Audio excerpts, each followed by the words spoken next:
Magus, web novel, Chapter 341, Enlist Part 1. Nana's death had a deep impact on both Lith and Tista, although for entirely different reasons. For Lith, it was one mourning too much. In the past 4 years, he had lost more people he loved than in his whole first life. He left the academy for good after saying goodbye to all his colleagues. It's a pity Lith didn't change his mind, Marth said while drinking vintage wine with his friends from the light department. He could have been a good professor, after some proper training. I have decided to turn his version of Principles of Advanced Magic into an elective course. Many find it difficult, but those who succeed reap too many benefits to discard it as a failed experiment. I'm glad he's leaving. Vaster took a big sip from his cup. He's still young. The academy is better suited for old coots like us or madmen. Our duty is not only to teach magic, but also to guide people in life. Lith can't guide anyone. The kid is still lost in whatever the gods threw at him. Indeed, Manohar emptied his cup in one gulp. He liked drinking with company. Alcohol made people easier to bear for him and vice versa. Although I resent being called an old coot, I'm the youngest one in the room, after all. Also, although he may be an odd fella, I can guarantee you that Marth is not a madman. You should apologize to him, Vaster. It was hard to understand when Manohar was serious and when he wasn't. Especially after the second bottle. The three men laughed merrily at the joke. They were eager for winter to come. It was the only time of the year they could properly rest. For Tista, Nana's death was the moment she became truly aware of her own mortality. She had lost several patients over the years, but never someone she cared about. Tista realized she had to decide if power was worth so much suffering. She found solace in spending time together with her family, but at the same time, she felt isolated. They knew nothing about magic and even less about awakened ones, so she spent more and more time with Solus. Lith was happy his companion had finally found a friend. Sometimes he would leave Solus in her tower form, allowing the two girls to be alone while he was elsewhere.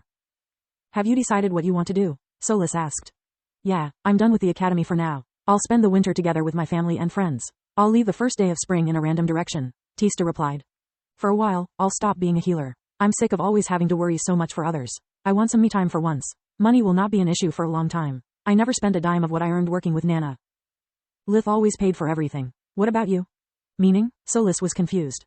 Are you still unclear about your feelings for my brother? I'm still as clueless as I was the first day I met you. She sighed. Well, you can't just live your life like a damn sidekick. You are a great girl, Solus. Maybe you two should work on getting you a body. Maybe the reason why you were so confused is because you spend too much time together. You need to make your own friends, experience a life that's only your own.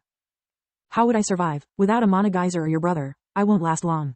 Lith would be forced to stick around and delay all of his plans until I'm done. It wouldn't be fair. I don't think so. Tista shook her head. Maybe having your roles reversed for once might help both of you. I believe Lith would be happy to give you a chance at life. Meanwhile, Lith was at the Erna's household. Most of his recent losses were related to his life at the academy, so he felt the need to share his burden with someone that had lived those events with him. Kyla was not an option since she had too much on her plate already. That had led Freya and Lith to become closer, even if it wasn't in the way she would have liked. With her family's history, Freya was the one who could best relate to his mental state. Lith was lying on a sofa, with his head on Freya's lap while she caressed his soft hair. Good gods, when will you stop growing? She lamented. Lith was now an adult by Mogar's standards and also a giant at 1.83 meters tall, 6 feet. Soon, I hope, otherwise I'll be forced to spend a fortune on clothing. The skinwalker armor is nearing its limits and I'd like to avoid getting a new one. He sighed. I'm glad to see that you and Kyla are alright. After losing Protector, Celia, Uriel, Floria, and now Nana, I don't know if I can take another blow. Protector, Celia, and Floria are not dead, she rebuked. They are simply gone, lost to me, disappeared from my life. Lith cut her short. What's the difference? Until Protector stops playing dead, I will not be able to find him. As for Floria, I haven't heard from her in 2 years. She might have become a completely different person. I'm sure she still cares for you. Yeah? Then why did she never call? Not even for my birthday? Lith rebuked. I don't know, maybe for the same reason you never called her? Freya clicked her tongue in disapproval. Wherever she is, she has the right to be happy. I prefer to be a happy memory rather than a chain preventing her from enjoying what she now has. That's why I don't call her. That's funny, she said almost the same thing the last time we talked. She what? Lith tried to jump up on his feet, but Freya pushed his chest, forcing him back down. Did you really expect Floria not to call her family for 2 years? If you want to know where she is, you just have to ask. What are you going to do with your life? Lith asked. First, I'll pretend to not notice you just dodged the question. Freya sneered. Second, since Kyla is going back to the academy in spring, I think he'll take a few missions from the association. I'll see the world, meet new people, and rack up merits. 3 birds with 1 stone. Hopefully, I'll also find a decent man. Both the academy and the court have been an utter disappointment. Freya's love life was similar to Lith's. It was filled with short, meaningless relationships that frustrated her to no end.